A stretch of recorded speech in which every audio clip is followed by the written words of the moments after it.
Good morning అండి. ఈరోజు సేమియా కేసరి చేస్తున్నానండి. చేసే విధానం చూపిస్తానండి మీకు. ఒక స్పూన్ నెయ్యి వేసానండి. వేడెక్కిన తర్వాత సేమియా వేసుకోవాలండి. కొంచెం ఫ్రై చేసుకోవాలండి. ఇవి కలర్ మారేదాకా కొంచెం ఫ్రై చేసుకోవాలండి. ఇలాగే వేపుకొని సరిపోద్దండి. మరి అంత ఎర్రగా కూడా బాగోదు. ఈ విధంగా ఉన్నప్పుడు ఆపేసుకుందామండి. పొయ్యి ఒక దాంట్లో తీసుకుందామండి. ఇది స్పూన్ నెయ్యి వేసుకుందామండి. జీడిపప్పు మన ఇష్టం అండి, ఎంత కావాలో అంత వేసుకోవచ్చు. నేను ఒక 10 పలుకులు వేసానండి. అయిపోయిందండి. ఈ విధంగా వచ్చి తీసుకోవాలండి. ఒక 2 స్పూన్లు ఆయిల్ వేసుకుందామండి. 3 గ్లాసులు నీళ్ళు వేసుకోవాలి. ఒక అరకప్పుడు మనం స్వీట్ తిన్నదాన్ని బట్టి వేసుకోవచ్చండి. నేను అరకప్పు వేస్తున్నానండి పంచదార అండి. కొంచెం ఏ స్వీట్లు అయినా సరే కొంచెం ఉప్పు వేసుకోవాలండి.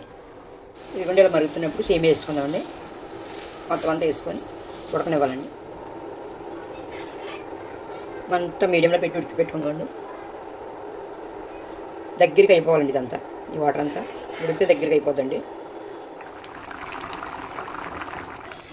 అంతేనండి, అయిపోయినట్టే. కొంచెం మనం జీడిపప్పు వేసుకున్నామండి. వేపు పక్కన పెట్టుకున్నాం కదా, కొంచెం దగ్గర పడిపోద్దండి. కొంచెం చల్లారితే దగ్గర పడిపోద్దండి. ఇంకా మరి గట్టిగా చేసుకుంటే మనం తినేటప్పటికి ఇలా జ్యూసీగా ఉండదండి. చల్లారితే కొంచెం గట్టిగా అవుతుందండి. ఆపేసుకుందామండి. వేడి సేమియా కేసరి రెడీ అండి. దీంట్లో ఫుడ్ కలర్ వేయలేదండి, మంచిది కాదు కదండి హెల్త్కి, అందుకని వేయలేదండి నేను. నచ్చితే లైక్ చేయండి, షేర్ చేయండి, సబ్స్క్రైబ్ చేసుకోండి.